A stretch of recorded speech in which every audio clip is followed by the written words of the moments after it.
En la medida que la cuarta transformación va avanzando, la austeridad se convierte en una política transversal. La Comisión Nacional de Derechos Humanos, el anterior titular tenía botellas de vino y tenía langosta y tenía chef y todos los lujos, ¿no? El comisionado del INAI utilizó la tarjeta para irse a un table dance, la tarjeta corporativa del INAI. ¿Hay mucho dinero en el país? Sí, el problema es en qué se gasta. Por eso una de las reformas es reducir el número de órganos autónomos. El Poder Judicial ofende al pueblo.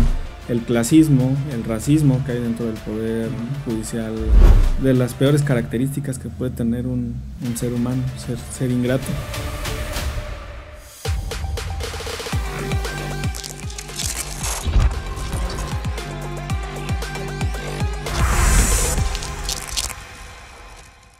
¿Qué tal amigos, amigas? Soy Charlie Domínguez y esta es una edición más de su podcast Tendencia al Aire. Y hoy me da mucho gusto presentarles a alguien que ha tenido bastante participación en todo esto que es la defensa del discurso de la Cuarta Transformación, consejero nacional de Morena, especialista en amparo y derecho penal constitucional por la Universidad Panamericana de la Ciudad de México, exdiputado federal de Morena. Me da mucho no sé qué, que hoy no esté en las cámaras defendiendo como lo ha hecho estos últimos años a la Cuarta Transformación. Hamlet Almaguer, ¿cómo estás, compadre? ¿Qué tal, Charlie? Un gusto estar contigo y con toda la audiencia. Muy contentos de este proceso que se está desarrollando ya para la elección judicial. Tendremos jornada el 1 de junio del 2025 y pues es importante, es tendencia al aire también. Pues agradecerte, Hamlet, la oportunidad que nos das de tenerte aquí en este podcast, en nuestro podcast, el podcast de todo nuestro público. De verdad, muchísimas gracias. Y para quienes por ahí todavía no sepan quién es Hamlet Almaguer, cuéntanos un poco. Pues soy un hombre de izquierda, soy abogado, me he especializado pues en temas electorales, constitucionales y de derechos humanos. Siempre el derecho público pues es lo que más me ha agradado. Viví algún tiempo, soy originario de Guadalajara, viví algún tiempo en Guerrero, en un momento de alternancia. Eso fue a finales del siglo pasado. Yo vivía allá de 99 a 2005 y era un momento en donde el PRD, en ese entonces el partido de izquierda, pues estaba buscando hacerse del gobierno, primero municipal de Acapulco y luego estatal de Guerrero. Y allá conocí la pobreza extrema en Guerrero, en la montaña baja, en Tixtla, en algún evento, alguna reunión. Y ahí pues se reforzaron mis convicciones de izquierda. Ahí noté las profundas desigualdades que hay en el país y la injusticia también profunda que se refleja pues en toda la República, pero particularmente fuera de las grandes ciudades. Sí. Y ahora, bueno, pues terminé mi labor como diputado el último de agosto. Seguimos en las tareas partidistas ahí en el Consejo de Morena y estamos apoyando, estamos colaborando en el Senado de la República con la bancada y con la coalición para que los proyectos del presidente López Obrador, su legado, sí, que plasmamos en los 17 dictámenes que todavía nos tocó aprobar en la anterior legislatura, pues se conviertan ya en texto constitucional. Y ahí van, ya está aprobada prácticamente la mitad de esas reformas. Y pues esto va a tener un impacto muy importante para el futuro del país. Y todo es gracias al pueblo de México que apoyó al movimiento con el Plan C, que salió muy bien en junio. Y sobre todo, bueno, pues la reforma judicial. La electoral se quedó en pausa, esa no se dictaminó, pero sin duda vendrá una reforma electoral en este trienio, en esta legislatura, porque la mayoría calificada en el Senado pues es por los 6 años, pero la mayoría calificada en la Cámara de Diputados y la mayoría simple en las legislaturas locales se tienen que renovar cada 3. Sí. Entonces la 4T tendrá que aprovechar estos 3 años para dejar todos sus postulados en la Constitución. La reforma electoral, ¿qué es? reducir el número de diputados federales, el presupuesto, partidos políticos. Que por ejemplo ahí eso es importante ahorita que hay una gran discusión sobre el presupuesto del INE. Muy acertadamente la presidenta Sheinbaum lo criticaba ayer. Mira, en el año 2024 los partidos tuvieron un presupuesto de 10,440 millones. Esa fue la bolsa que se repartieron el año pasado. Okay.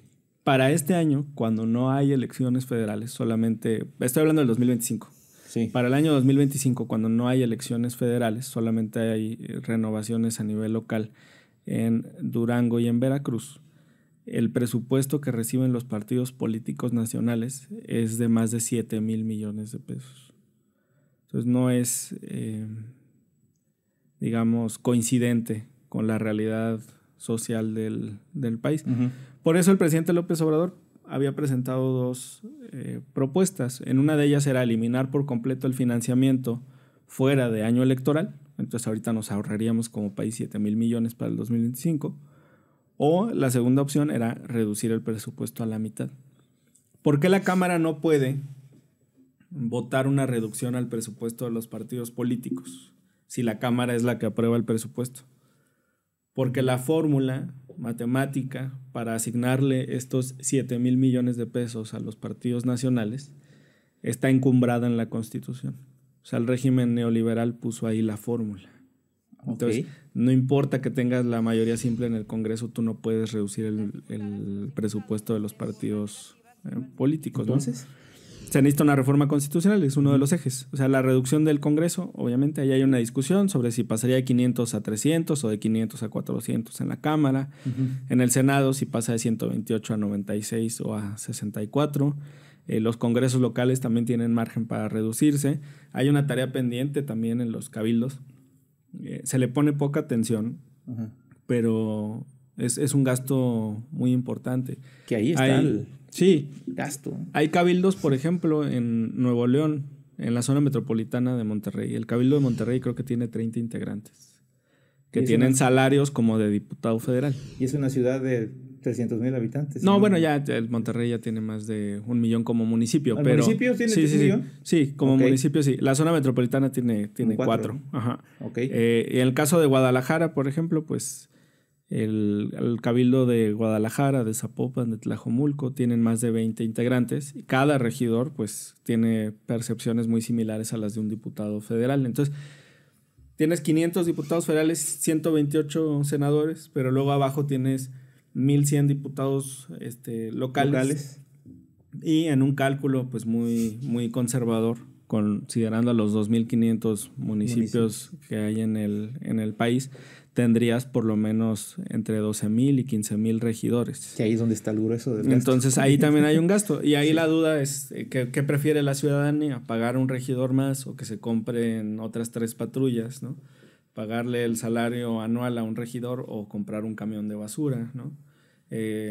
A nivel nacional, pues ya se hizo con el legislativo y lo que se redujo de los lujos, privilegios y excesos de la Cámara, uh-huh, pues se ha destinado a los programas sociales y a los proyectos de infraestructura. Igual en el Senado.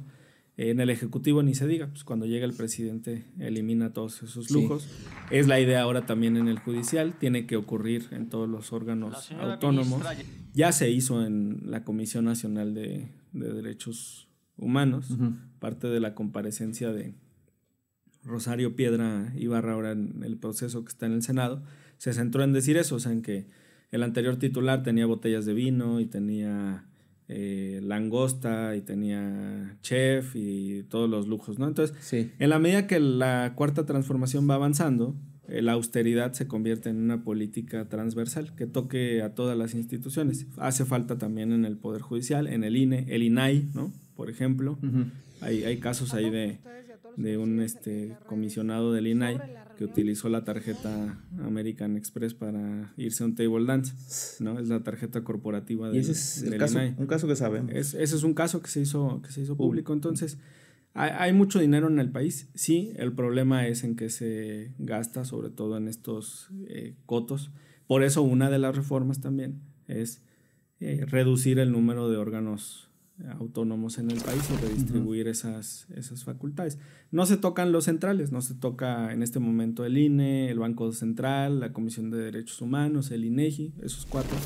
Claro. Todos los demás tienen ajustes importantes, varios de ellos pues desaparecerían. Es otra de las 17 iniciativas que dejó el presidente, que son dictámenes, y varias de ellas ya han sido aprobadas en el Congreso Federal y los congresos locales. Pues tiene mucha chamba este segundo piso de la 4T, ¿no? Sí, va muy bien. Muy bien. Oye, Hamlet, yendo al fondo de lo que está en tendencia hoy en día en la opinión pública y que va para largo y que nos regala este nuevo Poder Judicial que vemos ya de lejos, pero ya se empieza a ver cada vez más claro. Te hemos visto en diferentes mesas de debates defender esta polémica reforma al Poder Judicial, misma que después del fallo, fallo de 7 ministros a favor y 4 en contra, que ahí quería Norma Piña sacarse de la manga una triquiñuela muy sí. Pues, híjole, ¿qué te digo? Después de este proyecto del ministro González Alcántara Carranca, podríamos decir que ya por fin se aplacó un poco el agua, se acabaron un poco las lágrimas fachas, que ya, si no es que la polémica terminó, ya se aplacó un poco, o sea, se le terminaron recursos, al menos mediáticos, que seguir implementando para tumbarla. ¿Por qué es tan necesaria esta reforma? Y de verdad, en el fondo, cuéntanos un poco del por qué la reforma nos conviene a todos los mexicanos y no a esos grupos identificados con la derecha, ya sea política, empresarial o de poderes fácticos, que se oponían tanto a la misma. Pues son muchas perspectivas, digamos, en este proceso ya electoral que está en marcha. Primero, sobre lo que ocurrió en la Corte. Esa es una de las pruebas más fehacientes de la necesidad de la reforma. O sea, en público, en una de las sesiones más vistas en la historia de la Suprema Corte de Justicia de la Nación, se pusieron a hacer malabares cuando los sorprende el ministro Alberto Gelasio Pérez Dayán y vota en contra del proyecto de González Alcántara Carranca. Pues no se lo esperaban, entonces ellos saben que no llegaban a los 8 votos que en teoría se necesitan para invalidar una norma secundaria, no se puede invalidar la Constitución, la Corte no tiene facultades para eso. Pero cuando una ley sale del Congreso, en términos generales, la Corte puede invalidarla, pero por 8 votos. Okay. Y ahora se trata de una norma constitucional. La Corte ni tiene facultades para revisar la constitucionalidad de la Constitución, ni podría expulsarla, porque significaría arrancar páginas de la Constitución. Pero más allá de eso, era todavía más burdo que quisieran hacerlo nada más con 6 votos, y eso lo hacen con la desesperación de ver que ya no tenían los 8. O sea, como un paréntesis, querían validar la ley que querían invalidar para votar. Sí, porque ¿dónde están los 6 votos? En la propia reforma judicial. Entonces tomaban una partecita de la reforma para asumir una facultad y anulaban lo que no les Pero les sobraban 3 ministros como quiera, porque la ley nueva dice que cuando son 9. Correcto. No cuando son 11. Sí, para aplicar la regla de 6 tendrían que existir una conformación de 9 ministras y ministros. Si son 11, deben de ser 8, y eso es muy lógico. Pero así se desnudaron frente al pueblo de México por enésima ocasión. Hoy pasó algo más. La vocera de los trabajadores del Poder Judicial, muy molesta con el pueblo de México, pues ofende al pueblo y les dice que se quedan en su casa a estirar la mano y a recibir 2,000 pesos, y por eso están a favor de la reforma judicial. Pues para mí eso también refleja el clasismo, el racismo que hay dentro del Poder Judicial Federal, y pues una ingratitud que yo creo que es de las peores características que puede tener un ser humano, ser ingrato. Porque todo lo que han recibido, aunque en muchas ocasiones lo han tomado prácticamente a la fuerza, pues ha venido del pueblo de México. De ahí salen sus salarios, de ahí salen sus bonos, de ahí salen sus lujos, de ahí salen sus privilegios, sus excesos. ¿Qué es lo que defiende?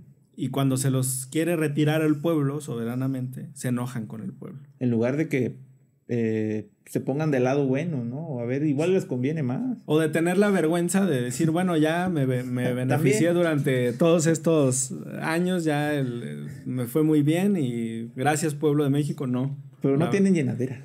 Sí, no tienen llenadera exactamente, no tienen límites y eso lo demostraron en esta votación. Ahora, ¿ya se van a detener? No.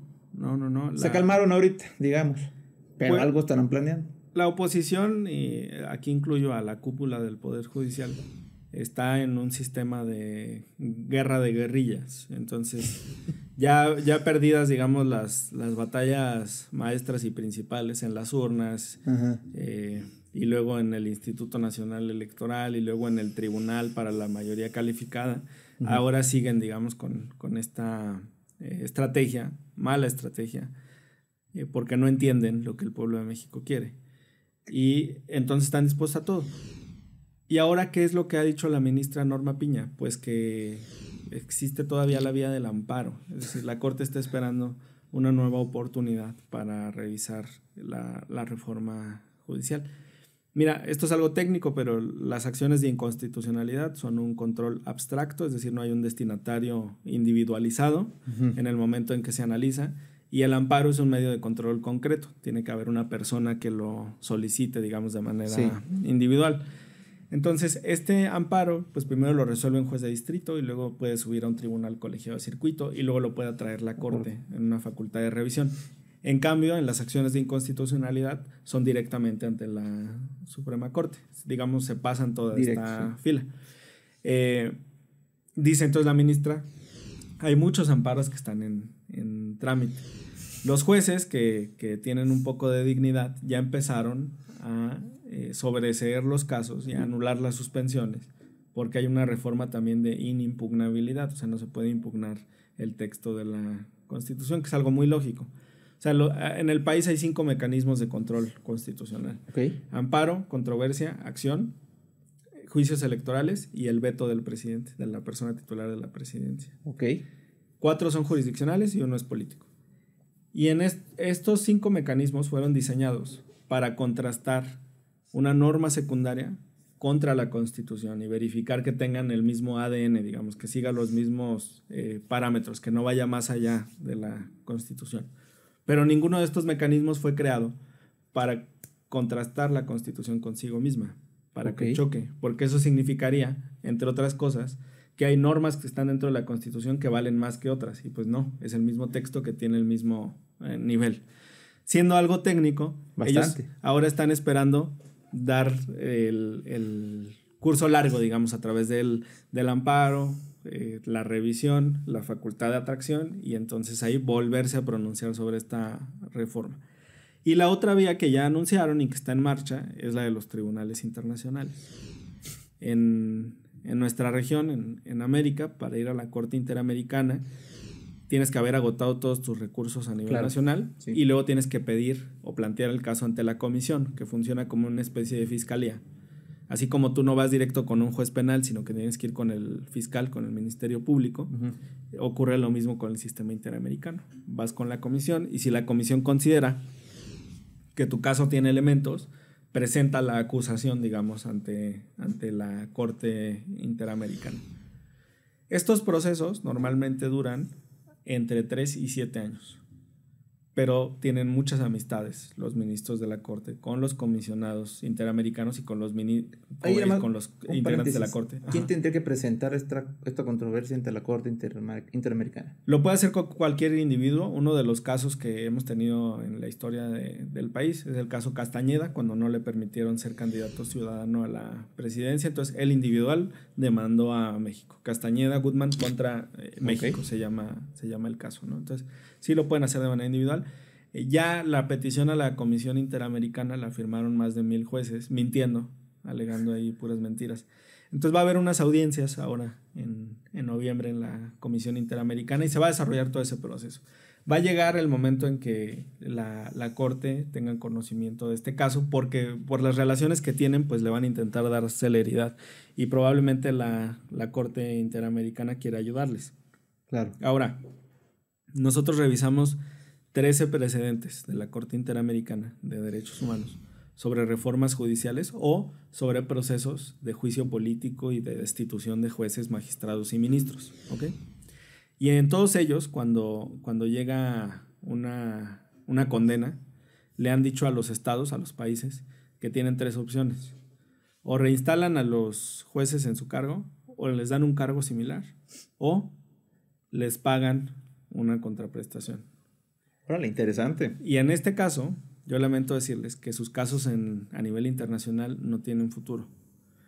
Porque todos los ministros que decidieron no participar en la elección del año 2025 se van con sus pensiones vitalicias.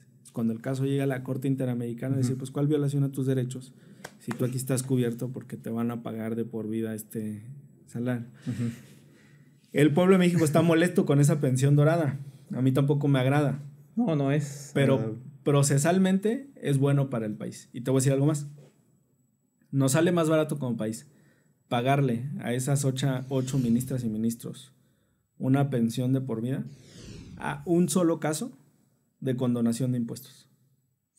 Porque podrían guardar en su escritorio o resolver favorablemente para algún evasor un caso de 5,000 millones, 10,000 millones, 20,000 millones, 50,000 millones. Eso es más de lo que podrían recibir en su vida los 8 ministros de la Corte que decidieron irse y no competir. Entonces, me preguntas qué sigue.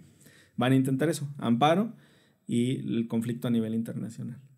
Órale, interesantísimo, pero va para largo, ¿no? Sí, pero mientras tanto el proceso sigue. O sea, eso va paralelo. Por eso te comentaba, ahorita hay cierto silencio, pero están preparando su siguiente ofensiva, ¿no? Obviamente. Sí. Que son estos 2 procesos que ya anunciaron. Y ahora pues están muy molestos con el ministro Alberto Gelasio Pérez Dayán. Ya hay por ahí un comentócrata que sale en Atypical TV que dijo que ya hasta lo borró de sus amistades. Ah, pobrecito. Qué gran sanción. Ha de estar preocupadísimo. Sí, ya lo borró de su lista de amigos de Facebook. Mira, yo no soy fan del ministro Alberto Gelasio Pérez Dayán, pero hay que reconocer algo en este caso. Fue congruente, porque votó de la misma forma en la que había votado en casos muy similares que se dieron en la década pasada, en 2016, 2013 y demás. Sí. Entonces, cuando le dicen al ministro, tienes que justificar por qué estás votando así, yo digo, es al contrario. Quien tiene que justificar por qué vota así es el que cambia de criterio. Claro. No el que mantiene el criterio que ha tenido en casos similares en las últimas 2 décadas, que es lo que hizo el ministro. Órale. Interesante. Hamlet, como experto en derecho penal constitucional, ¿crees que Norma Piña y sus ministros, estos cuates, deberían ser llevados a juicio político cuando todo esto termine por lo que ya vimos, este intento flagrante donde, me atrevo a decirlo, ya millones de mexicanos vimos cómo intentó hasta el último momento tumbar la reforma con trampas? El PT, un grupo de sus diputados, presentaron la demanda de juicio político y tendrá que seguir su cauce. Ya se instaló también en la Cámara de Diputados la comisión encargada de revisar los juicios políticos. Hay una conformación diferente. En la anterior legislatura existía un empate en los integrantes, entonces era muy difícil avanzar. Okay. Por la conformación que se tiene ahora, la mayoría de los integrantes pertenecen a la coalición Juntos Sigamos Haciendo Historia. Entonces, tienen esa posibilidad los diputados. Hay una limitante, no pueden hacerlo después de 1 año de que hayan dejado el cargo, que es algo similar a lo que está pasando ahorita con Lorenzo Córdoba y con Ciro Murayama. Ellos ya dejaron el cargo hace más de un año, ¿no? Ya se salvaron, como quien dice. Hay una interpretación sobre si ese año después del cargo se cuenta para las nuevas demandas o si se salvan, digamos, los procesos que ya fueron iniciados antes del año. Pero lo que sí quiero decir es que está ese tiempo, digamos, fijado a nivel legal. Pues ojalá que los diputados lo tengan en mente. ¿Es posible? Pues jurídicamente siempre es posible. O sea, los servidores públicos del más alto rango en el país, precisamente por el poder que tienen, por las facultades que ostentan, por los recursos que manejan, pueden ser sujetos a este juicio político. Es un catálogo muy, muy cerrado. Y lo que dice la ley reglamentaria en materia de juicio político es que algunas de las causales por las que procedería es por el ataque a la forma de gobierno republicano, democrático, representativo y federal. Que a mí me parece que sí hay indicios de esos ataques, porque al fin de cuentas lo que ocurre pues es un acto de rebeldía frente al ejercicio de la soberanía popular. Claro. Porque lo que el constituyente está votando es emanado de las urnas. Fue incluido en un programa, en una plataforma electoral que se registró formalmente ante el Instituto Nacional Electoral. Tanto el PT como Morena registraron una plataforma ante el INE que fue avalada por el Consejo General, fue votada, y en esa plataforma se dice, va a haber una reforma judicial.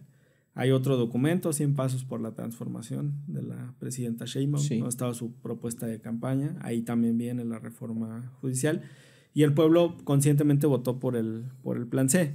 Sí. Entonces, desde mi perspectiva, en ese apartado que señala la ley reglamentaria, pues sí hay indicios que podrían significar alguna responsabilidad. Ahora yo quiero comentarle a la audiencia, el juicio político es un proceso de carácter administrativo que tiene como consecuencias la destitución y la inhabilitación de un cargo.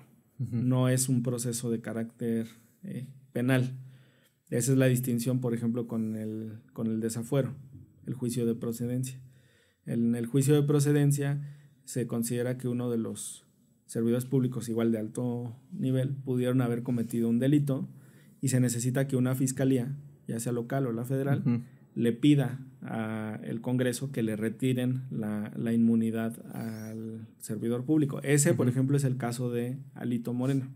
La Fiscalía de Campeche pidió que le quitaran la inmunidad. Y en el caso del juicio político tiene que ver con carácter administrativo. Destituyes e inhabilitas al servidor público. Ok, bueno, interesante. El pueblo lo pide, porque el pueblo lo vio.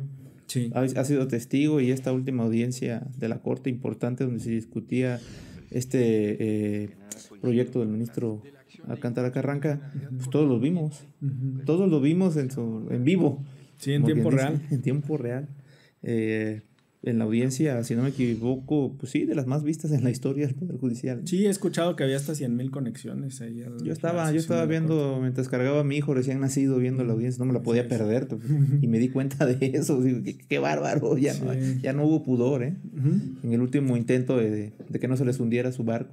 Y si eso discuten en público, en streaming, ahora ¿qué discutirán en sus sesiones privadas? Privado. Y peor aún, ¿qué discutirán en sus cenas clandestinas? Porque está esa cena líderes políticos de la casa, ¿no? Del ministro Alcántara. Pero él dijo que él no estuvo. Él puso la casa, pero no estuvo. Es como un Airbnb, o sea, nomás es el dueño, pero lo renta o lo presta, ¿no? Pero de verdad que no discutirán en esa reunión. Sí, cuando nadie los ve. Exactamente, en lo oscurito.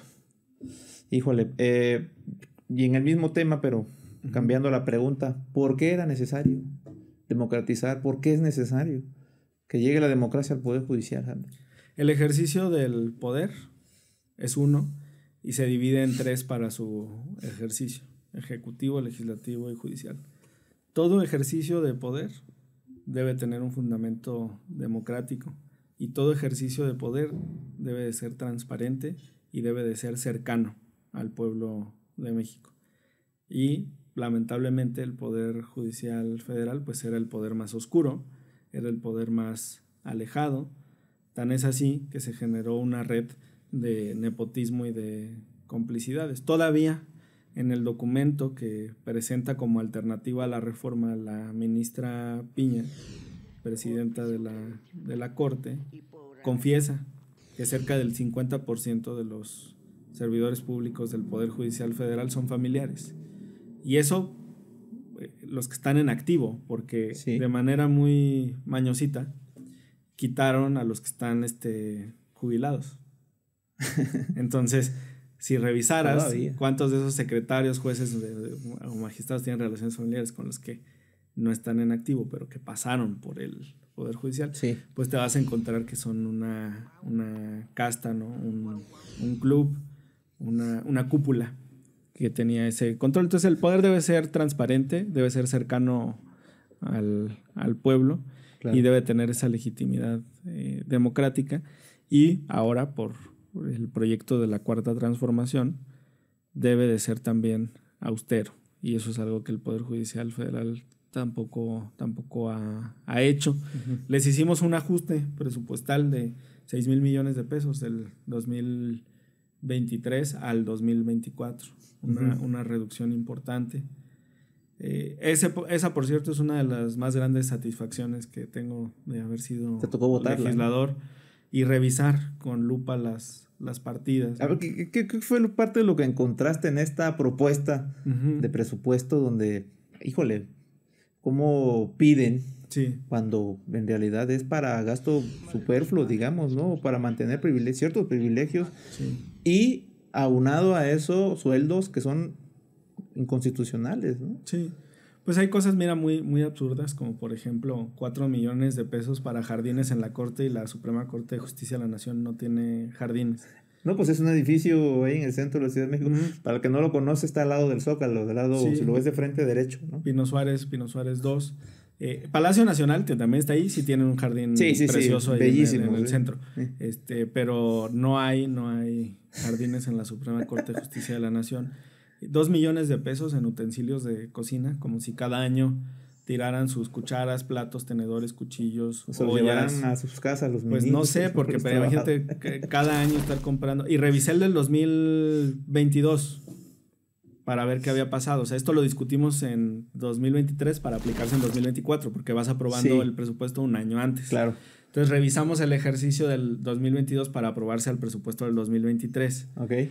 Y ahí habían pedido 1,5 millones para utensilios. Entonces la pregunta es, ¿qué le hicieron a los utensilios del 2023 o por qué necesitaban nuevos utensilios de 2 millones? No, y seguramente si te ibas al 21 también pidieron. ¿Y qué le hicieron a esos también?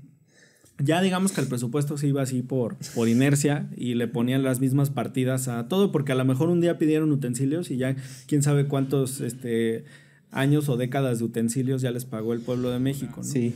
Y luego pues muchos lujos que tienen que ver con, por supuesto, los bonos. Hay un bono de riesgo que va de 650,000 a 800,000 pesos anuales, y ese solamente se distribuye entre jueces, magistrados y ministros. No se reparte con los trabajadores del poder. Con los que andaban ahí supuestamente reclamando sus derechos. Sí, yo creo que corre más riesgo un actuario que anda notificando la sentencia en la calle, sí, ¿no? Y también un secretario que es el que firma la sentencia, ¿no? El que la proyecta. Claro. Sí. Y no comparten con ellos. Los salarios, pues por supuesto, excesivos. Más o menos un consejero de la judicatura 5,5 millones al año. Un magistrado de circuito 4,5 millones y un juez de distrito 4 millones al año de percepciones totales. Si no me equivoco, eso no marca la Constitución ya, ¿no? No, tiene que ganar menos que la presidenta constitucional. Bueno, el presidente López Obrador ganaba muchísimo menos que eso, ¿no? Sí. El salario de la presidenta constitucional está en cerca de 129,000 pesos al mes. Como 1,5 millones al año. Sí, como 1,600,000 al año. Okay. Y ellos están al doble en el caso de los jueces, o triple o cuádruple en el caso de magistrados y consejeros. Y de los ministros no hay un dato concreto. Lo inferimos a partir del salario de los consejeros, porque son rangos teóricamente similares, pero los ministros tienen aún más privilegios. Claro. Hay quien dice que son salarios de 8 millones, 7,5 millones al año. Entonces ahora que llega la reforma y ya es letra vigente de la Constitución, pues ninguno de ellos se quiso someter a las urnas, más que Loreta Ortiz, Yasmín Esquivel, Lenia Batres, quienes han hecho un extraordinario trabajo, y les mandamos un saludo, por supuesto. Sí, un saludo, y ojalá vengan pronto al podcast también. Sí, muy bien. Que repita Lenia Batres y Yasmín Esquivel y Loreta, invitadísimas a que vengan y nos acompañen aquí y que nos cuenten por qué, ¿no? Por qué es importante ajustarse a lo que marca la Constitución en este sentido, ¿no? De los salarios. Sí. Y ver también que sí puede un ministro de la Corte también afiliarse al IMSS o al ISSSTE en este caso, ¿no? Por ser el Estado. Claro. Fíjate que tienen un seguro triple en el Poder Judicial Federal. Está obviamente el ISSSTE y se pagan las cuotas, y además tienen un seguro de gastos médicos privados mayores, que es válido para las mejores clínicas del mundo, para ellos y para una cadena interminable de familiares, ¿no? Que pueden incluir en ese seguro. Y por si eso no fuera suficiente, tienen un fideicomiso para garantizar la salud. Y ese fideicomiso pues también les permitiría tener recursos en caso de necesitar pagar pues alguna consulta o alguna operación. Es decir, si tienen un blindaje triple. Tienen ISSSTE como cualquier trabajador del Estado, tienen su seguro de gastos médicos privados y tienen su fideicomiso, ¿no? Estas prestaciones no las tiene ni Obama. Cuando todavía existen por ahí mexicanos que no tienen acceso ni al más mínimo de los servicios de salud. Sí, este es un país donde todavía hay 50 millones de mexicanas y mexicanos en pobreza. Por eso resulta más ofensivo lo que te decía de la líder de los trabajadores del Poder Judicial, porque minimiza. Para empezar, no sabe los montos de los programas sociales. Dice, les dan 2,000 pesos bimestrales. Pues no, la pensión para adultos mayores es de 6,000 pesos bimestrales. Pero más allá de eso, minimizan el impacto que puede tener para cambiarle la vida para ellos es nada, al pueblo. Tal vez, para ellos no es nada. Yo creo que pues en una comida o no sé, pero para el pueblo hace toda la diferencia. Y para los jóvenes tener esos recursos, por ejemplo, es la diferencia entre pagar o no sus pasajes, desayunar o no, estudiar en la escuela, comprarte o no el libro y tus útiles, ¿no? Regresar a casa segura o seguro sin tener que caminar o arriesgarte. No, definitivamente está en una burbuja. Es una burbuja. Esa es la razón también de la reforma. El poder no puede estar tan lejano. Claro que no.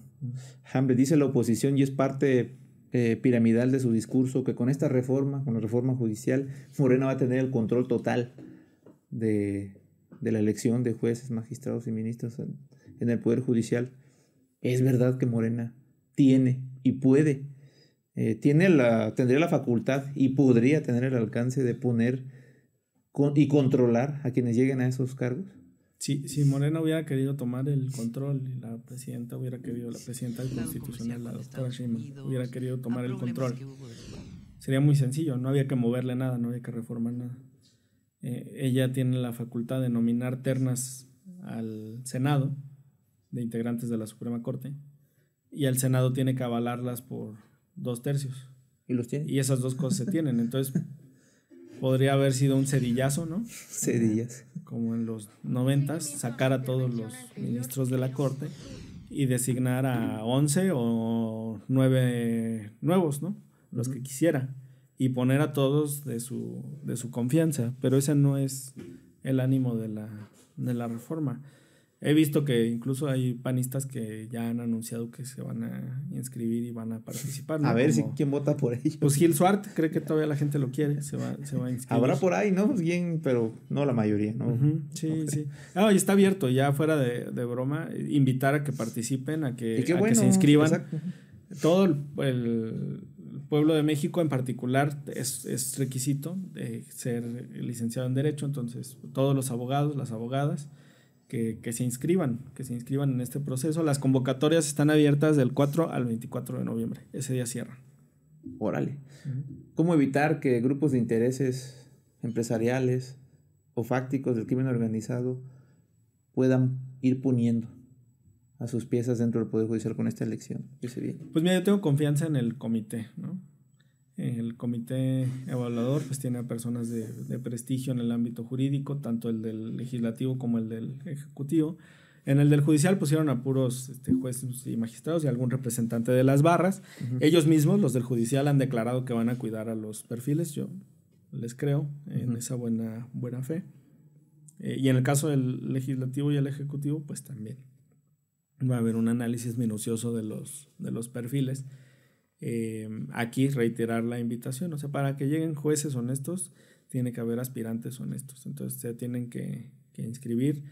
Se cumple con una serie de requisitos, pero lo voy a resumir en los porcentajes de las calificaciones. La convocatoria del legislativo dice, por ejemplo, que el 40% de la calificación son los méritos académicos, es decir, aquellos que han sido sobresalientes en la escuela, que tienen grados de maestría, doctorado, pues van a tender a tener un porcentaje mayor. Uh-huh. Y luego el 30% son los méritos profesionales. Sí, vale, ahí la experiencia, incluso quienes hayan tenido carrera judicial, pues hay muchos secretarios honestos y talentosos en el país.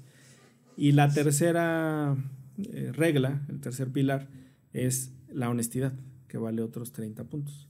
Está muy interesante porque tú podrías tener doctorado y podrías tener 20 años de experiencia, pero si eres un corrupto, pues no vas a pasar la prueba. Por el contrario, si eres honesto y tienes capacidades laborales y académicas, vas a caminar, vas a avanzar en el proceso. ¿Y eso cómo se va a medir, la honestidad? Bueno, ¿cómo le van a hacer para saber si es corrupto o es honesto? Hay varios mecanismos. Uno de ellos tiene que ver con el registro de servidores públicos sancionados. Ahí hay un registro nacional para ver quiénes han tenido este tipo de denuncias y sanciones. Inhabilitaciones, suspensiones, multas. Cuando estás en el servicio público, pues ese es un proceso ordinario, ¿no? Normal. Luego también pues está el tema patrimonial, ¿no? El que aspire a inscribirse a esto, pues sabrá que podrá existir alguna lupa sobre su evolución patrimonial. El propio comité pues va a hacer consultas también importantes para prevenir que lleguen personas que hayan cometido violencia de género, que deban pensión familiar. El propio INE también tiene esa facultad de solicitar esa información. Hay un registro a nivel nacional de las fiscalías, tanto locales como estatal, sobre quienes tienen procedimientos abiertos de carácter penal. Todas esas bases de datos, el comité las podrá solicitar y verificar que sean personas honestas. Y además el pueblo de México tendrá la última palabra, porque ya cuando lleguen a la papeleta, pues el pueblo elegirá a sus ministras y ministros. Claro, sí, es toda una cadena, ¿no? Y la lejanía también de los partidos. Los partidos no pueden participar. Esa es otra. Proceso, sí. Porque la oposición está segura, y su discurso es así, que Morena es quien va a controlar. No hay opción para eso. Si quisiéramos eso, pues nada más hacemos la designación directa. ¿Sabes que en Estados Unidos la constitución de allá establece que el presidente no solamente nomina a los ministros de la Corte, o sea, no solamente los designa directo, no pasa por el Senado, o sea, él los propone, pero pasa por el Senado. Igual que aquí, ¿no? Sí, es muy similar. Sino también a los magistrados de las Cortes de Apelaciones y a los jueces federales.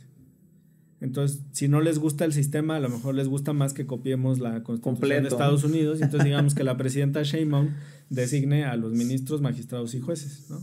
Por votación del Senado de la República. O sea, ella propone y que el Senado los... No, pero ni la presidenta de querer eso, está ocupadísima levantando el país. Pero si quisiéramos tomar el control, sería así de sencillo. Es confiable el proceso. Sí, va a ser confiable el proceso. Va a estar blindado. Quien duda, por ejemplo, de los temas de fiscalización y el uso de recursos, no conoce las facultades, no conoce la estructura que tiene el Instituto Nacional Electoral. Es una entidad de fiscalización muy, muy robusta. Tendrá que estar también pendiente la Fiscalía de Delitos Electorales, la Comisión Bancaria y de Valores, la Unidad de Inteligencia Financiera. Entonces, la verdad es que ya no se pueden hacer campañas sin pasar por un proceso muy riguroso de fiscalización. Órale, interesantísimo, y se va a poner bueno. Cambiando de tema ahora sí, ejemplo, ya antes de cerrar ya el podcast, porque no podemos cerrar el podcast sin preguntarte, teniéndote aquí. Estamos viviendo tiempos estelares en la historia política de nuestro país, o al menos la historia reciente. Por primera vez una mujer en la presidencia de la República, y no cualquier mujer, una científica súper preparada, una mujer con una trayectoria política muy interesante, que pues nos pone a muchos, nos llena de orgullo, pues, porque está sirviendo de ejemplo para el mundo e incluso para nuestro vecino del norte, en donde ya desaprovecharon la oportunidad, quizás que les da otra vez la vida de tener a su primera mujer presidenta, ¿no? Eligiendo otra vez a Donald Trump. Y aquí no. Aquí decidimos darle la confianza a una mujer para conducir las riendas de este gran país. Y qué mejor que la autora Claudia Sheinbaum. ¿Cómo ves a la presidenta Claudia Sheinbaum? ¿Qué opina Hamlet Almaguer de la doctora Claudia Sheinbaum, lo va a hacer bien. Lo va a hacer extraordinario. Lo va a hacer mejor que López Obrador o igual. ¿Qué opinas? Tiene que hacerlo mejor, porque el segundo piso, pues obviamente se construye sobre los cimientos de la cuarta transformación. Y lo dejó muy claro en su discurso en el Congreso, cuando tomó posesión. Ella va por más kilómetros, por ejemplo, de construcción de vías férreas, líneas. Va también por el desarrollo de sistemas de transporte en todo el país. En Jalisco, yo soy jalisciense, pues estamos muy emocionados porque van a llegar los trenes, porque también hay una intención de construir cablebús, porque hay varios proyectos de infraestructura importantes. El presidente López Obrador pues nos resolvió el problema del agua en Guadalajara a 30 años con la construcción de la presa El Zapotillo, y con un acueducto que va desde la presa hasta la zona metropolitana, que costó como 2,000 millones de pesos y que fue la última obra de este sexenio en el estado. Pero la doctora tiene también grandes planes, lo va a hacer extraordinario, cuenta con todo nuestro apoyo como consejero nacional, por supuesto como militante de Morena, como abogado. Vamos a estar ahí siempre para defender su proyecto, y tiene muy claro desde antes de tomar el poder qué es lo que tiene que hacer en todos y cada uno de los rubros de gobierno. Y cuando analizas su iniciativa de reforma a la ley orgánica de la administración pública, que la mandó a la Cámara de Diputados, pues entonces ahí puedes ver el plan que tiene para que el gobierno no sea ese elefante obeso y reumático que decía el presidente López Obrador, sino darle agilidad, ¿no?